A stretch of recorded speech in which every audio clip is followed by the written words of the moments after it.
Lecture Ready, Student Book 1, Disc 2. Chapter 6, Practice Lecture.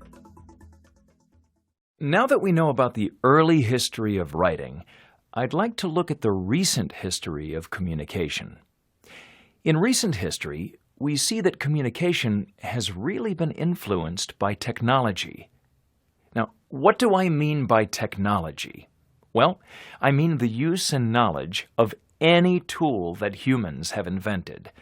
And recently, we see that there are quite a few technologies that make it easier to get and share information. Television is one technology.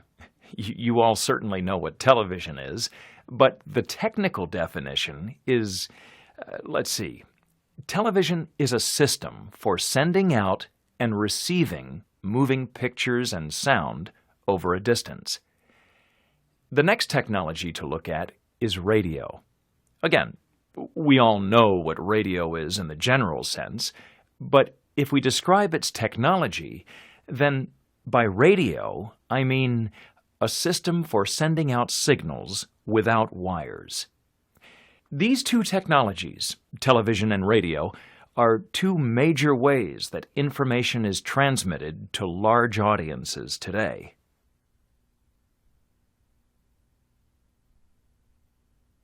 Chapter 6, Lecture. Okay, I'm ready to begin, so let's get started. So we're going to continue our discussion of mass communications today. Now, I want you to remember that when you say mass communications, we mean communication from one person or group of people through a medium, which is some communication device, to many different people at once. So there are many people who are the receivers of the information. All right, so let me just get that on the board. So information through a medium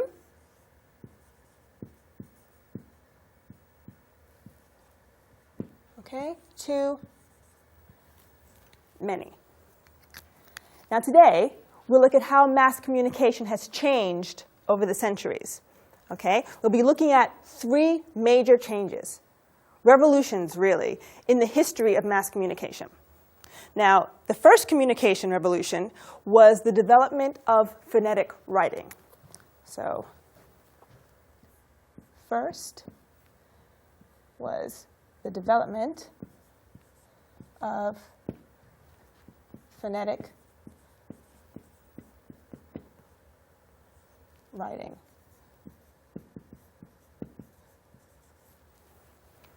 All right. Now, this occurred 3,000 years ago. So it's 3,000 years ago. All right. Now, the development of phonetic writing meant that writing moved away from using pictographs. Okay. Now, these are symbols that represent objects and ideas, and moved toward using symbols to represent the actual sound of the spoken word. Now, let me give you an example. Now, in pictographic writing, people actually drew some kind of picture of an idea. So, for example, to communicate the idea of a dog, they actually drew a dog. But in phonetic writing, people represented the sound d, o, g with three letters, D, O, G. Now, this was revolutionary. Why? Because it made writing easier. It was smaller, so it was actually easier to produce. So we see a real change in writing style. Now, not only did the style of writing change, but the medium on which the writing appeared changed also. Pictographic writing was done on heavy clay tablets, tablets that were so heavy that they really weren't portable. But around the same time that phonetic writing developed, a new medium was invented, papyrus. Now, papyrus was a type of paper made from a grass plant. Now, you can imagine that this paper was much lighter than clay. So this combination of a lightweight medium, papyrus, and phonetic writing made information more portable, so it could reach a bigger audience. Now, it also made it easier and cheaper to store the information. So, information became more portable and storable. So this meant that for the first time, people had access to written material. So more people became literate. All right? That is, they learned to read and write, which led to wider communication. So people in different societies could convey information to people in other parts of the world. So you see, this was really the beginning of mass communication. One group or one person could now communicate with many people. So as societies grew more literate, this resulted in a demand for materials for people to read. So do you get the picture? All right? Because at this point, we're ready to look at the next change. The bigger population of readers created the second communications revolution, and that's printing.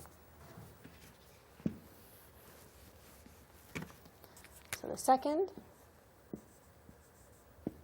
is printing.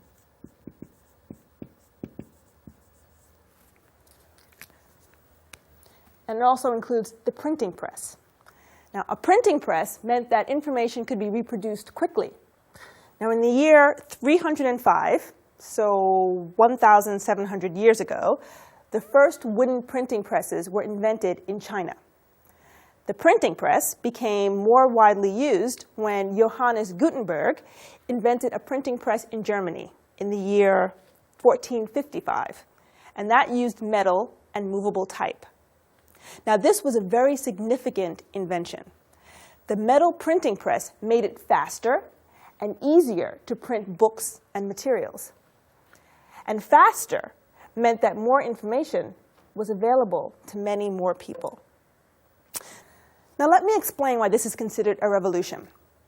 Before the printing press, knowledge and information were in the hands of only a few privileged people. Okay? A scholar who wanted to know some specific thing or get some specific information had to travel to the place where the information was kept. But once information could be copied easily with the printing press, the information itself could travel to people beyond the society that created it. Okay? And with the printing press, information was more accessible. So it was accessible to everyone. So you really see how big this revolution was. Okay, now it's not a surprise that libraries developed as well, because it was easier to store information on paper. Information was now both portable and easy to store. Okay? Now this brings me to the third communications revolution, and that is computers.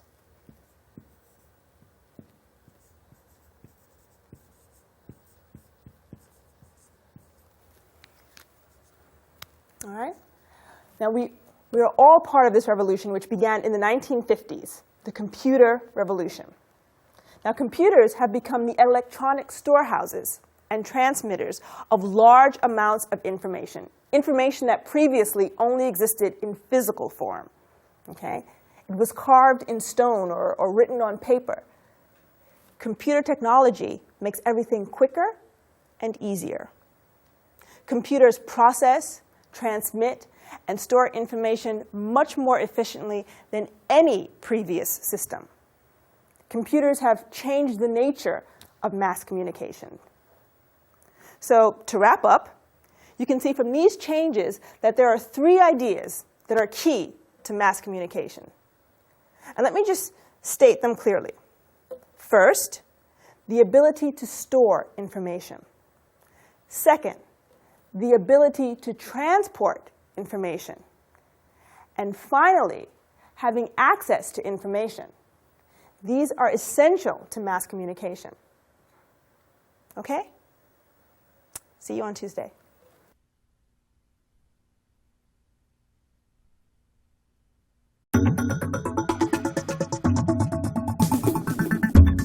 Chapter 7, Practice Lecture. Last week, I asked you to answer a survey question. The question was, if you become sleepy while driving, what do you do to stay awake?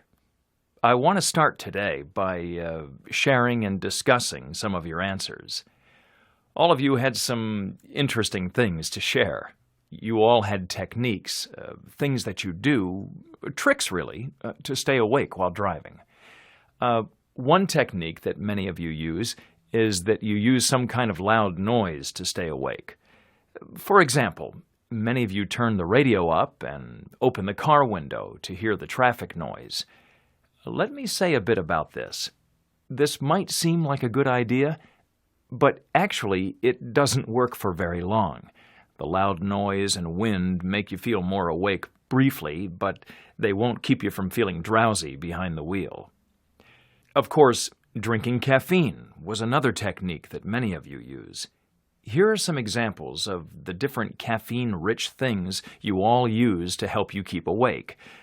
Coffee, tea, soft drinks with caffeine, and a few people said they eat chocolate to stay awake, because chocolate contains caffeine too. That's true. But let's look at this technique. I know that caffeine drinks are a common way to try to stay awake while driving. But the truth is that caffeine only helps for a short time, and drivers still feel drowsy. So it may keep you from falling asleep, but it won't stop drowsiness, which can have a bad effect on your judgment and reaction time. Let's move on now and look at one last technique from your surveys, the best really. This technique involves getting some sleep. For instance, one student said that he pulls over and takes a nap. Now, this is smart thinking. The fact is that stopping and taking a 15 to 20-minute nap, just a short one, is the safest way to stay awake on a long drive.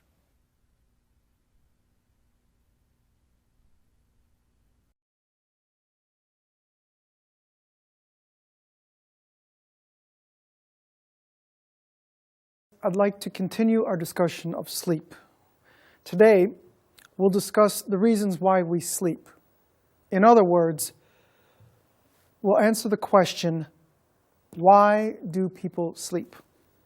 And you might find some of this especially interesting because I'll be discussing some of the interesting evidence on how sleep affects learning.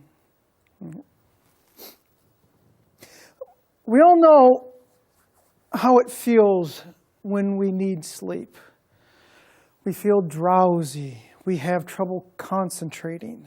You know, but why do our bodies need sleep? It's a good question.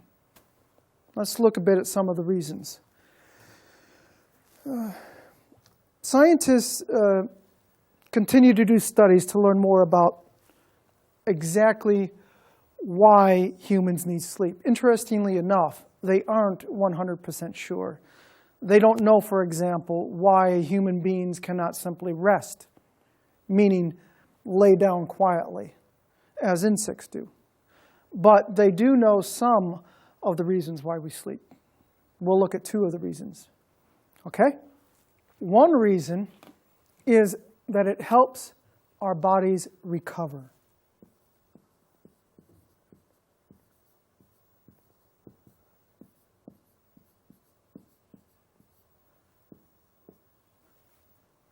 Sleep helps the body recover from all the work it did while the person was awake. This makes sense, right? Because we all know how bad we feel when we suffer from sleep deprivation. Okay. Studies show that there is another interesting reason why we sleep. These studies show that sleep is important for learning.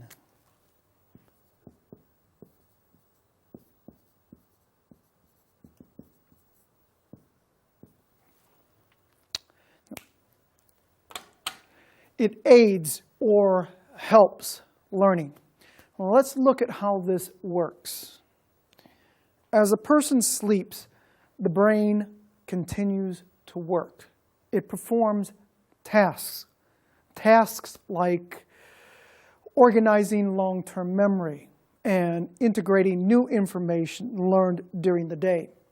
And physical tasks like repairing and renewing the nerve cells in the brain. This is really important for you as students. You'll be interested to know, in some experiments, a person trying to learn something doesn't actually learn it and improve the knowledge until after they have had more than 6 hours of sleep. And listen to this. It's surprising. A study done at Trent University in Ontario, Canada, suggested that students who studied hard all week and then stayed up all night partying on the weekend lost as much as 30% of what they had learned during the week.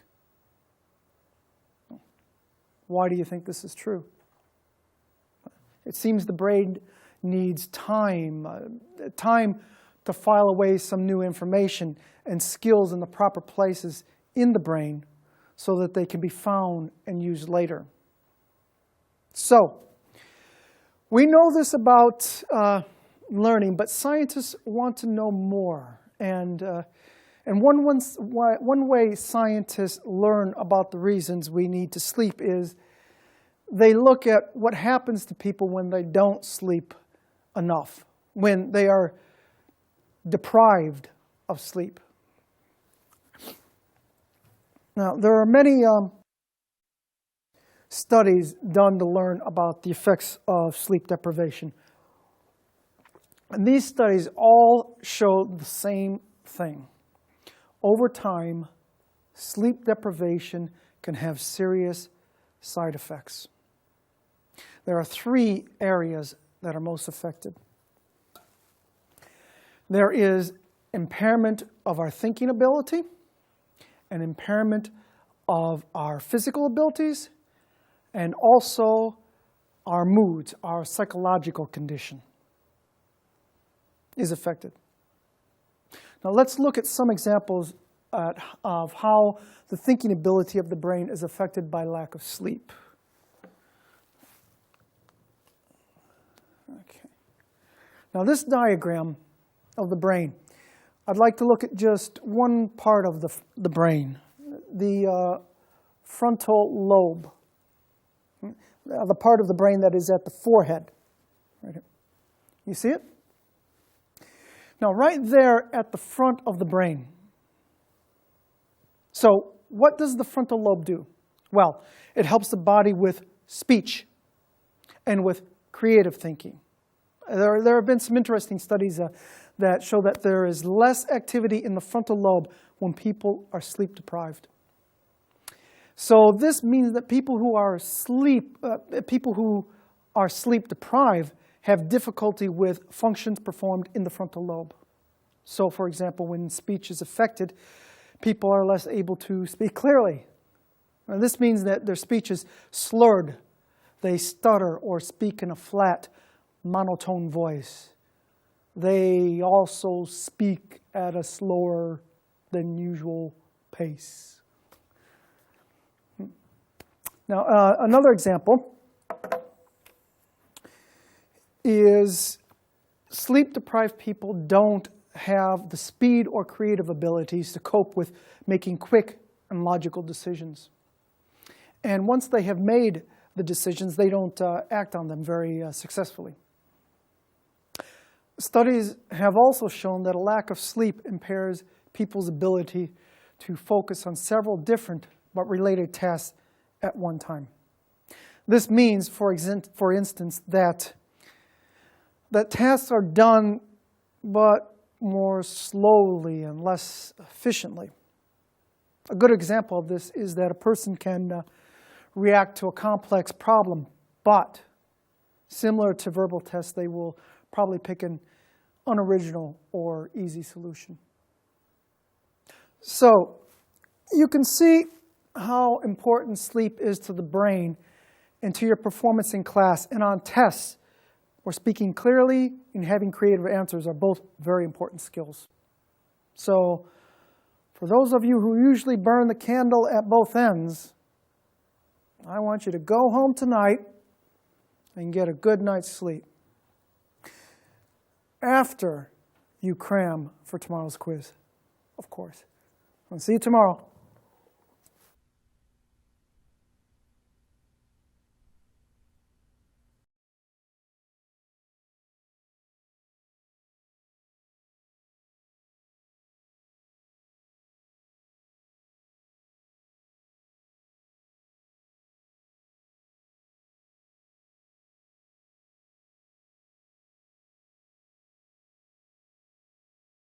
products, but they also allow the exchange of ideas. That's what I'd like to talk about today. Okay, let me start with a question. How do we learn about the world that exists beyond our own culture? Well, there are many ways that we learn about the world. Let me show you what I mean.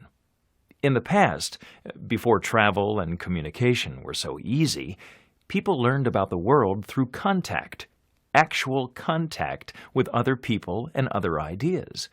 There were no computers and no airplanes, for example, all right? But back then, it was geographical features, like waterways, that made contact between people and ideas possible. Let's look at how this worked.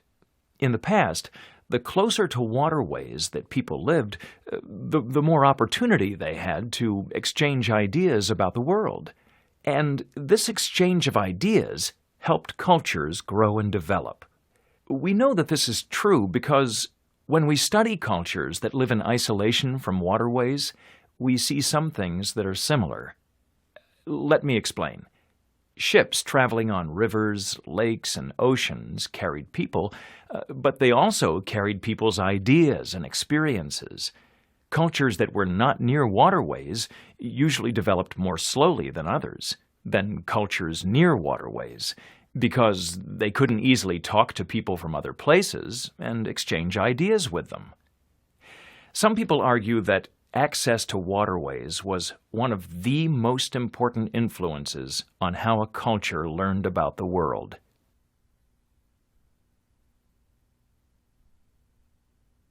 Chapter 8. Lecture. Hello everyone, ready to begin? Today we're going to talk about an aspect of geography called cultural geography. I'd like to discuss the ways that the geographical features of the Earth affect the spread of cultures. But first, what is cultural geography? It's a study of the way that the physical environment of the Earth interacts with the people and cultures of the Earth. Let me explain more so it's clear.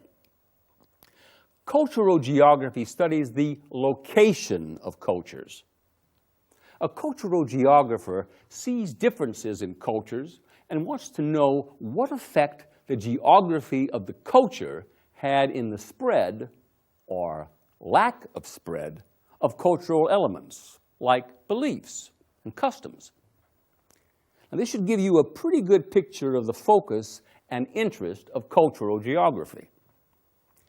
So let's turn now and look more carefully at this idea of culture and how cultures are affected by the geography of the Earth.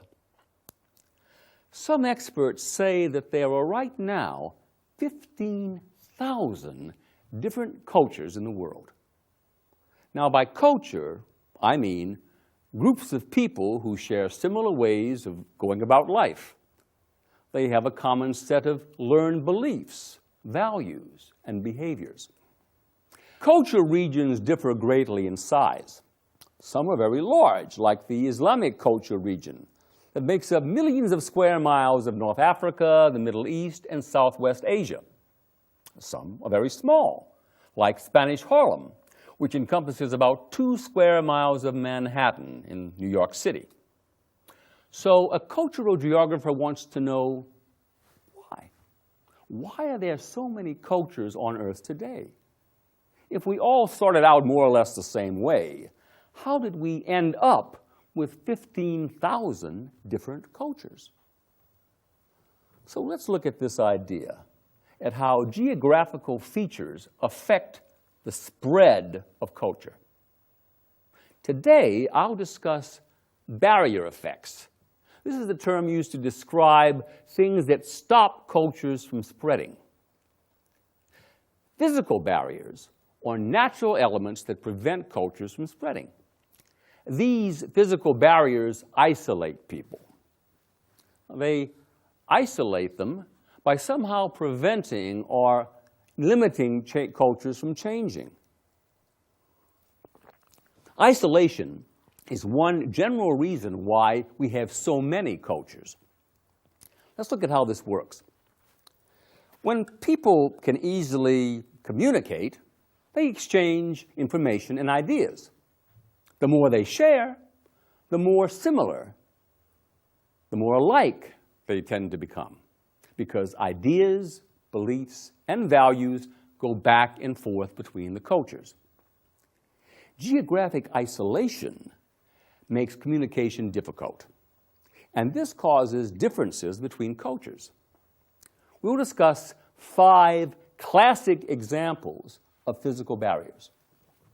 The first is oceans. Oceans were barriers for centuries. People living on islands surrounded by ocean were usually prevented from or unable to exchange things with other cultures. So until shipbuilding and navigation, oceans were a powerful barrier. This is even true today. Some islands in the Pacific Ocean are home to people who have little contact with the outside world. Let's move on. Forests are another example. In the past, forests were much larger than today.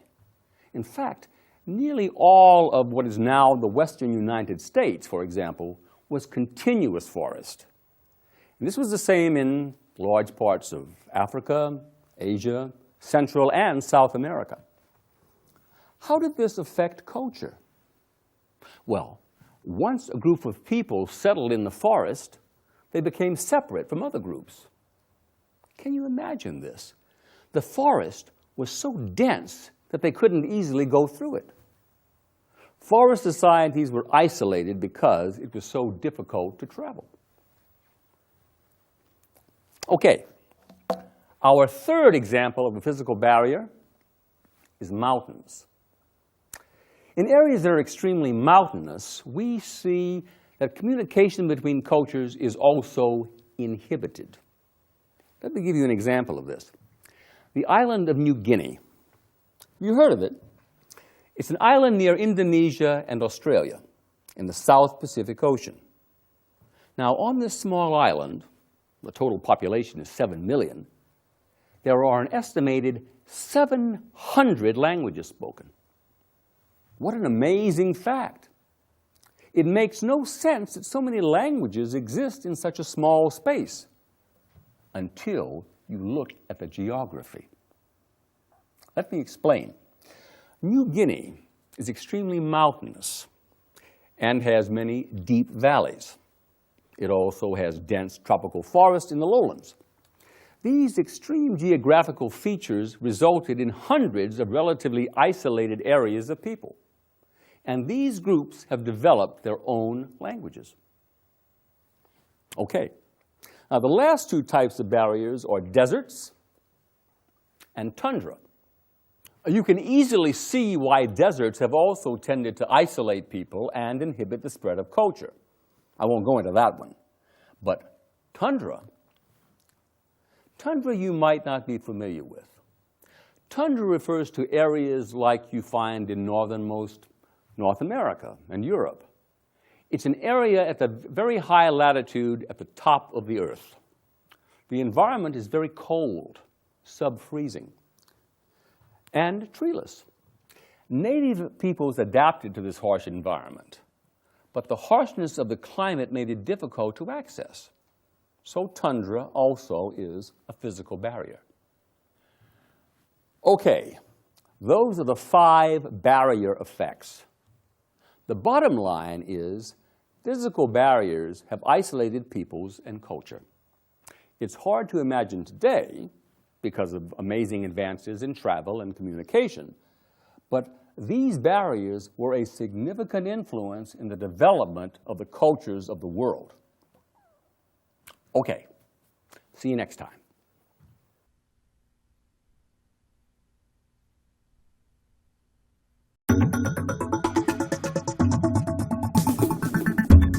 Chapter 9. Practice Lecture. In today's lecture, we'll be discussing 2 fairy tales. One is very old, Cinderella, the story of a poor girl who marries a prince. And the other is very modern, Harry Potter, the the story of a boy who discovers that he has magical powers. By looking at these two tales, we'll see that the themes used in these stories are really quite similar, even though they are centuries apart. In fact, it is important to note that the themes in older stories, like Cinderella, still have great meaning today. Okay, so Cinderella and Harry Potter have a lot in common. Let's look at a few of the points that these stories share. Now, write these down, these comparisons of the stories, because there will be something on the quiz about them, okay? Okay. First, both characters are taken in by other family members, and the families are very unhappy about having to do this. Both live in homes that are terrible places for them, where they are not happy and not loved. We also see that both have at least one relative their own age. Harry has a cousin, and Cinderella has two stepsisters. And it is the cousin, or the stepsisters, that the parents love, not Harry and Cinderella. Next, an important part of every fairy tale, it is in fact a key part of every tale, is that they both have a wish that we see in many fairy tales. They wish that they could be somewhere else, leading a different life. I'll say it again. They both wish for a different life, and this wish is what makes many of the events in the story occur. Okay, now, the one final thing that they have in common is that in both stories, a miracle happens. The miracle is that they are both given a chance to change the unchangeable, to become what they wished for, to live a better life. They both find their place in the world and people who love them.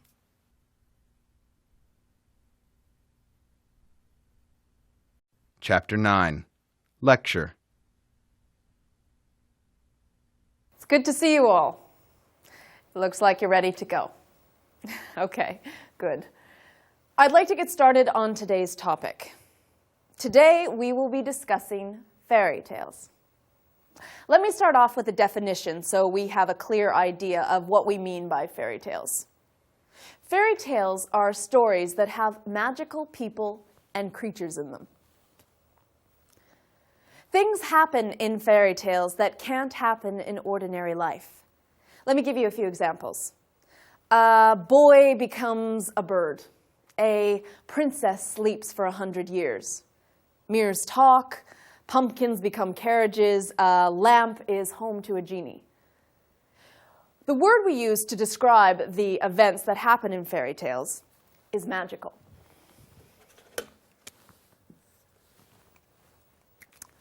Okay, let's dive in and focus today on the purpose of fairy tales and answer this question. Why were fairy tales created? Let's start by looking at the audience. Who were fairy tales written for? Some people assume that fairy tales were created for children, but this, in fact, is absolutely not the case. From the very beginning, thousands of years ago, fairy tales were stories that adults told other adults. But why did they start telling fairy tales? What was the purpose of fairy tales?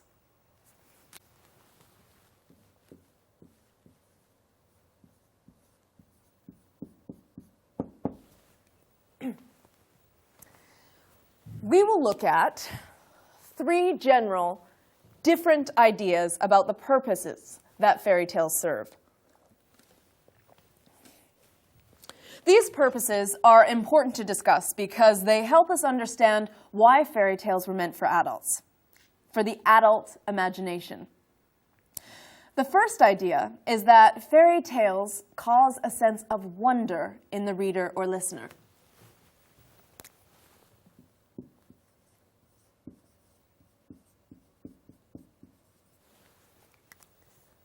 Let me explain.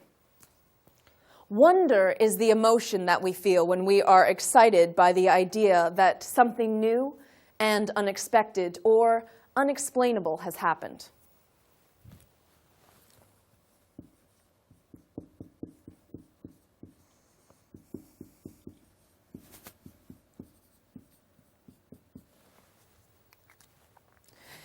It is this sense of wonder, this sense of strange and magical things happening that some scholars believe is the reason that fairy tales exist.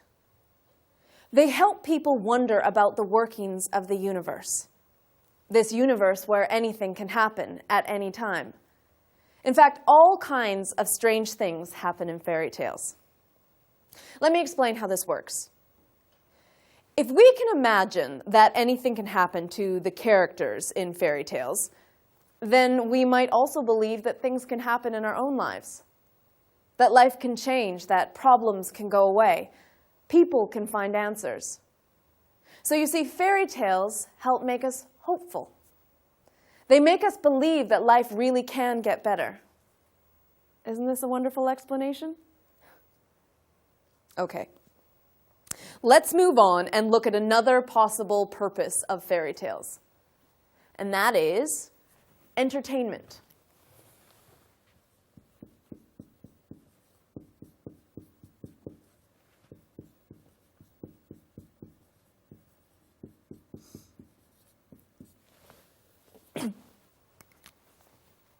Just entertainment. People didn't have TVs or radios or even theater in most places, so what did they do? They played music, they talked, they told each other stories. Scholars support this idea by pointing out that fairy tales became very popular in Europe and America during the late 1800s. Oh, and by the way, I will include some dates on the quiz, so you should probably include them in your notes.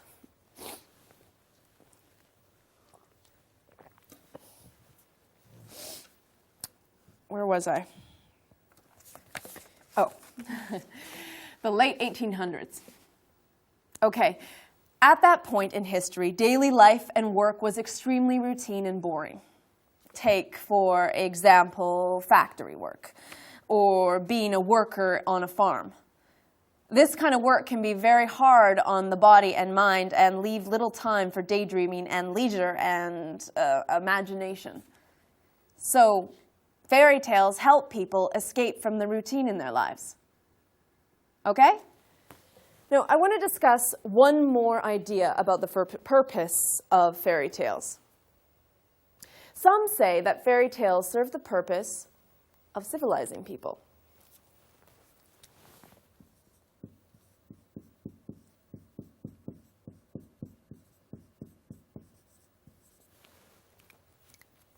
Now, what do I mean by civilizing? Civilizing really means educating people about good behavior. Let's look at how this works. Think of the plots in fairy tales, the events in each story. These events teach us things. They teach readers important values of life and society. Values like hard work, honesty, goodness. This is a really good way to teach people how to be good citizens. There are always clear consequences in these fairy tales. For example, people get punished for not obeying their parents, so we learn to obey our parents. Most fairy tales show characters getting rewards when they change their behavior and follow the rules of the family or society.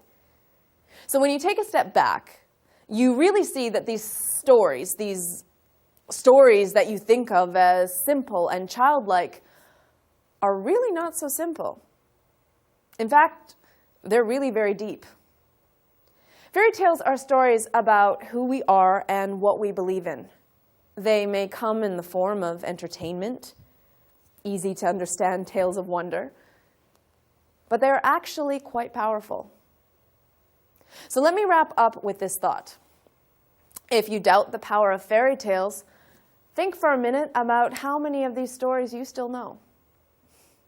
Okay, that's it for today. Bye-bye.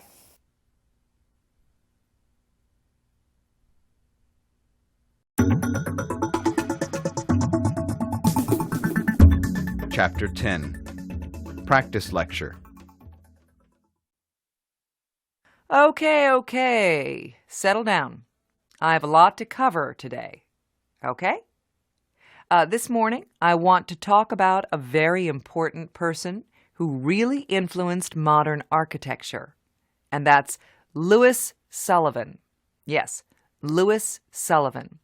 You've heard of him? Yeah?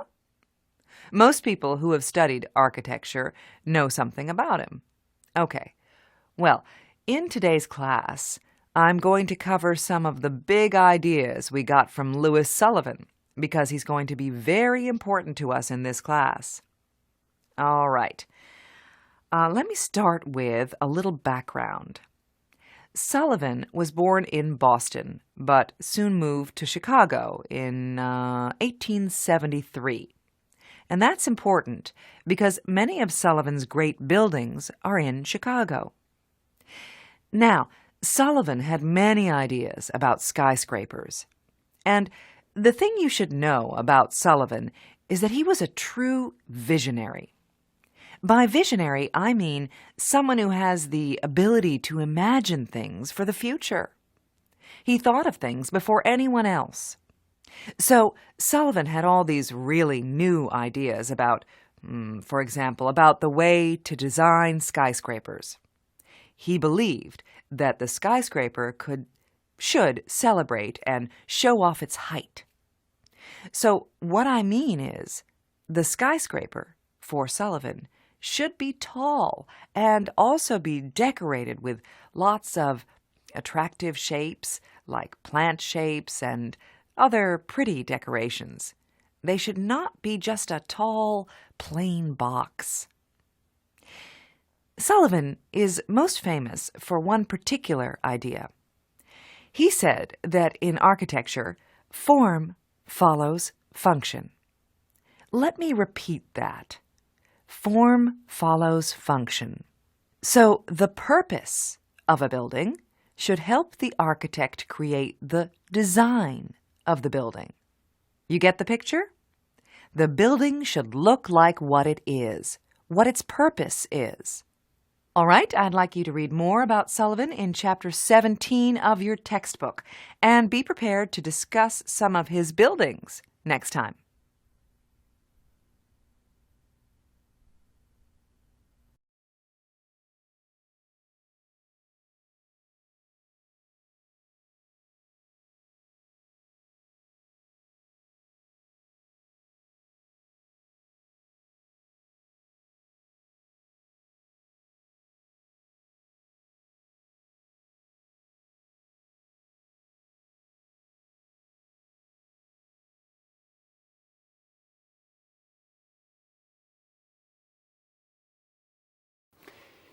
Now, as I discuss this concept, I'm going to give you a little background on modern architecture.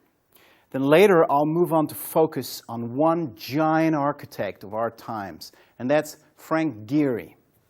Okay, first, let me give you a tiny little bit of background on modern architecture. Okay, now, we all know that a building does more than simply give us shelter. We can all think of some buildings that are just really beautiful or really interesting. So this tells us that sometimes architecture can also be, well, art. Let me explain what I mean. Let's take a look at these famous buildings just to get an idea. Here's a building by the famous architect Antoni Gaudi. Take a look at this. Everyone loves this building. It's an apartment building, but from our point of view today, it certainly is more than just a shelter for people. It's also very pleasing to the eye. To me, and many other people, it's very fun to look at. It's truly a work of art. Isn't it fabulous? Now, here's the tallest building in the world right now. It's a skyscraper in Taiwan called Taipei 101. Most people who see this building love it, not because it's an office building, and not only because it's so tall, it's also incredibly beautiful. Don't you think so? So, I think I've made my point that, that architecture has a purpose, but it's also something that can be very beautiful at the same time. It can please the eye. This is an important point. All right, this brings me to the key concept for today. In modern architecture, so let's say architecture from 1900 to the present, there's been this big question. What is the relationship between a building's form and its function? This was the question asked by the world-famous American architect named Louis Sullivan.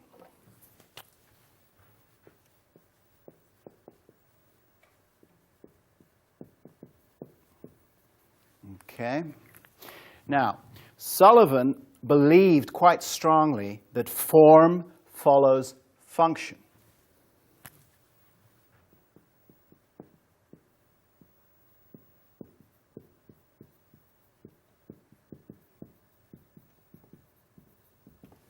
Okay. But what was Sullivan's point? Okay. Well, Sullivan wanted to say that the purpose of a building should tell the architect how to design the building. And consequently, people should be able to know what its purpose was just by looking at it. So most architects agreed with Sullivan and followed his idea, this, for the next several decades. Now, I want to move on to show you how architects have changed their attitude about form and function. This is very interesting. In the last, let's say, 25 years, many architects, many famous architects, have ignored what Sullivan said. They've chosen to go against the idea that form follows function. And they've built some fantastic buildings. This leads us to my favorite modern architect, and he's very famous for not believing that form follows function. His name is Frank Gehry.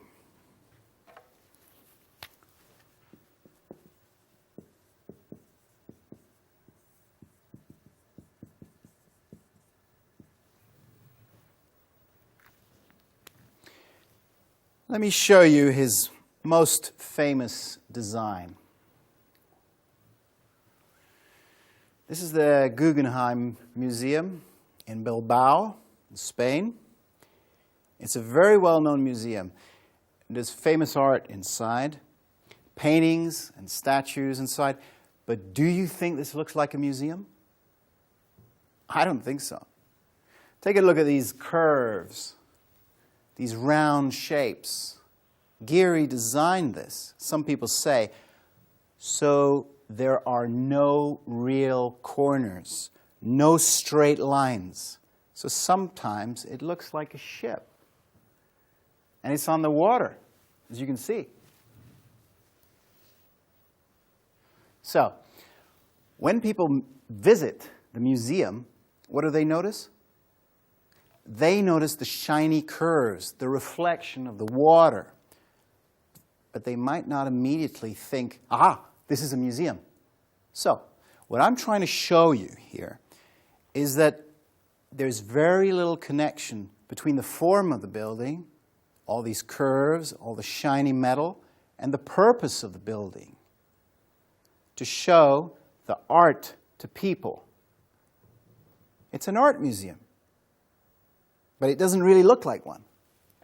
Okay, since we have a few more minutes, let's analyze another Frank Gehry building. Here it is. This building is very playful, very fun, and it really catches the eye. Huh? Okay. But I have a surprise for you. This is actually the Computer Science Research Center at the Massachusetts Institute of Technology, MIT, the most famous university for science and technology in the world. So it's a very serious place. So again, we see Frank Gehry making a kind of game out of the whole form and function idea. He's being ironic, meaning he's actually doing the opposite of what he claims to be doing, designing a building for a serious purpose. You could say he's really twisted the form and function idea, and he's had a lot of fun along the way. This place is really crazy. I love it. Okay, I think I better wrap it up now. Next time we'll focus on one type of modern building, the skyscraper. Okay? See you next week.